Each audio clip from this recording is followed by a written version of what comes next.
L'idée, c'est d'expliquer que on peut très bien passer une bonne soirée, faire un apéritif avec des amis, avec la famille, sans forcément qu'il y ait de l'alcool. Les cocktails, l'idée, c'est de remplacer un peu le traditionnel verre d'eau qui est souvent offert à la femme enceinte qui ne boit pas d'alcool. Le syndrome d'alcoolisation fœtale, qui est la forme la plus sévère, on dit à peu près un enfant sur 1000, une naissance sur 1000. Et les troubles liés à l'alcoolisation fœtale, qui sont des formes moins complètes, mais qui peuvent quand même y avoir des problèmes de neurodéveloppement. C'est 1 à 2 sur 100 quand même naissances. On a mis en place depuis le début de l'année un questionnaire qui leur permet de se livrer sur plein de choses, dont l'alcool.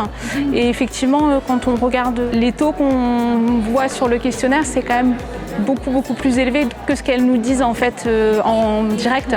Donc très certainement, c'est plus facile pour elles de se livrer sur le papier. C'est aussi à nous de prendre les devants et de donner des informations lors des consultations.